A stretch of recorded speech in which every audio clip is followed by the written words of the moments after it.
एक ऐसा कैरेक्टर जिसे कि बेहद ही टॉर्चर किया गया।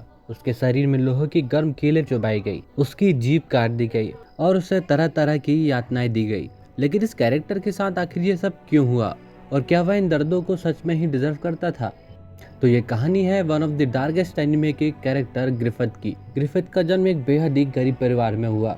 उसके पास ना तो धन था, ना ही नाम और ना ही कोई भविष्य। लेकिन एक चीज ने उसे कभी झुकने नहीं दिया, उसे हमेशा बांधे रखा। वो था उसका एक असंभव से दिखने वाला सपना। वह चाहता था कि उसकी एक सेना हो और उसका खुद का एक राज्य हो, और यह सपना एक गरीब बच्चे के लिए उस समय देख पाना किसी पागलपन से कम न था। वह जल्द ही समझ गया यह दुनिया कमजोर लोगों के लिए नहीं बनी है। इसलिए उसने खुद को इमोशनली स्ट्रॉन्ग बनाने का डिसीजन लिया। उसकी तलवार ही उसका रास्ता बनी।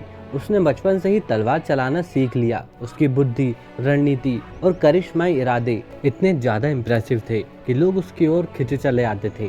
धीरे धीरे उसने छोटी सी एक भाड़ी की टीम बनाई जो कि आगे चलकर बैंड ऑफ दी हॉक बनी। उसका लोगों के बीच में प्यार बहुत था, पर उतनी ही दूरियां बरकरार थी। वह अपने सैनिकों की काफी परवाह करता था। जब भी कोई मरता तो उसे भी उनके परिवार की ही तरह दुख होता, लेकिन वह अपने आंसू किसी को नहीं दिखाता।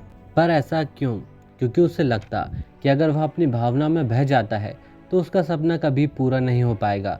और यहीं पर एंट्री होती है गर्ड्स की। वे पहली बार एक दूसरे से मिलते हैं और ग्रिफिथ उसे हराकर अपनी टीम में शामिल कर लेता है।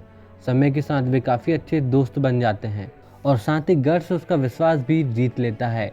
ऐसा पहली बार होता है कि कोई ग्रिफिथ का इतना भरोसेमंद बन गया। पर यहीं से उसकी जिंदगी एक बड़ा मोड़ लेती है। गर्ड्स ने ग्रिफिथ को एक अलग ही ऊंचाई पर पहुंचा दिया। वह मिडलैंड का सबसे टैलेंटेड कमांडर होने के साथ साथ उनका एक हीरो बन गया। साथ ही उसे कई बार ऊंचे सम्मान से सम्मानित किया गया। अब उसके पास लगभग सब कुछ था, धन, दौलत और रिस्पेक्ट। पर एक दिन गर्ड्स ने फैसला किया कि वह सब कुछ छोड़ देगा ताकि वह अपने असली पर्पस को समझ सके, उसे पा सके। लेकिन ग्रिफिथ ने उसे रोकने की काफी कोशिश की, उससे लड़ाई भी की।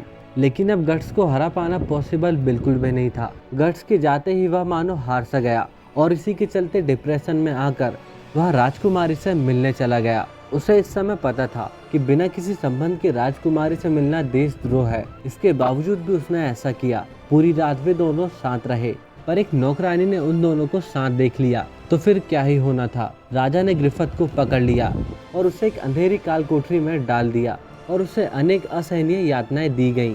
और ये तो बस एक शुरुआत थी। यहाँ पर उसके साथ लगभग साल भर टॉर्चर हुआ। उसे गर्म सुई चुभाई गई, उसके शरीर की सारी नसें काट दी गई और यह सिलसिला यूं ही चलता रहा, जब तक कि साल भर बाद गर्ड्स ने वापस आकर उसे बचा नहीं लिया।